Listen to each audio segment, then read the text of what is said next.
수도권 브리핑입니다. 국민의힘이 경기도 김포시의 서울특별시 편입을 당론으로 추진하겠다고 밝힌 가운데 더불어민주당 경기도당이 논평을 발표했습니다.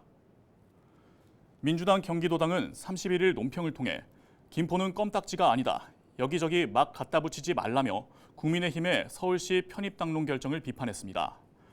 도당은 법적, 행정적 검토도 없는 전형적인 총선 대비용 지역 갈라치기라며 행정구역 개편이 민원 현장을 돌다 선심성으로 약속할 만큼 가벼운 사안인가라고 말했습니다. 또 무책임하게 총선용으로 급조한 김포시 서울 편입 당론 추진을 당장 폐기할 것을 다시 한번 촉구했습니다. 경기도 지자체 가운데 서울 출퇴근자가 가장 많은 곳은 고양시로 나타났으며 서울 편입을 추진하고 있는 김포시는 10위권으로 조사됐습니다. 2020년 기준 통계청 인구 총조사를 보면 서울 출퇴근자가 가장 많은 곳은 고양시로 16만 3천여 명으로 나타났습니다. 이어 성남시와 부천시가 뒤를 이었으며 김포시는 6만여 명으로 10위를 기록했습니다. 인구 대비 비율로 보면 광명시 전체 인구의 20.4%가 서울로 출퇴근하고 있으며 김포시는 12.7%로 11위로 조사됐습니다.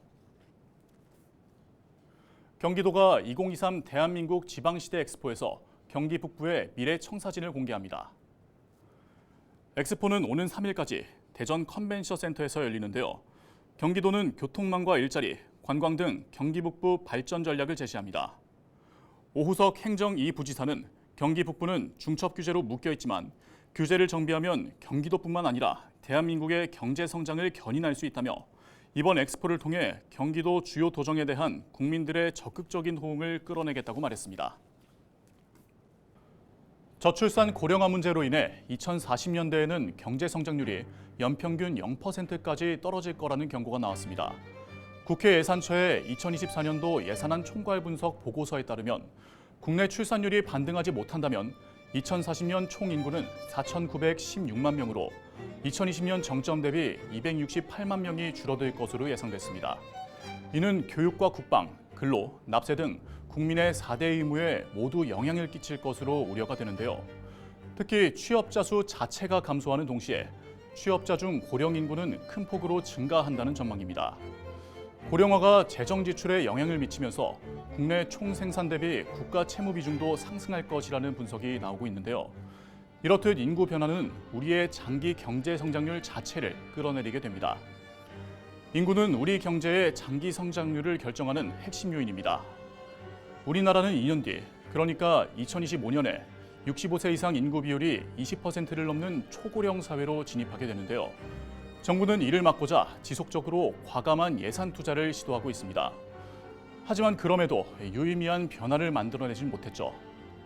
무조건적인 현금성 정책보다는 비출산을 택하는 세대들의 정서에 대한 깊은 이해를 바탕으로 대책을 마련해야 할 때입니다.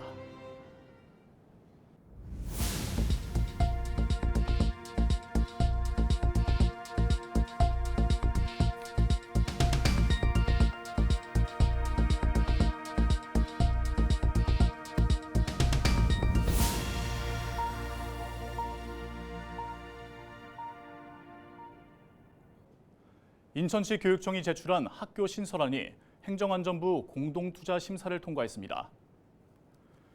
이번 심사에서 승인을 받은 곳은 송도 국제도시 내 중학교 1곳과 고등학교 1곳입니다.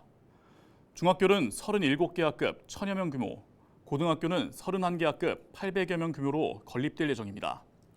인천시 교육청은 이번 승인으로 학군 내 원거리 통학 문제가 개선될 것으로 보고 있습니다. 인천 부평 1정수장 정비로 오는 8일부터 10일까지 수돗물 공급 지역에 일시적 녹물이 발생할 수 있습니다. 인천시 상수도사업본부는 8일 10시부터 10일 오후 6시까지 56시간 동안 밸브 교체 공사로 부평 1정수장 가동을 중단합니다. 인천시는 단수 없이 수계 전환을 통해 다른 정수장에서 수돗물을 대체 공급할 예정이며 이로 인해 일부 지역에 일시적인 녹물이 발생할 수 있습니다.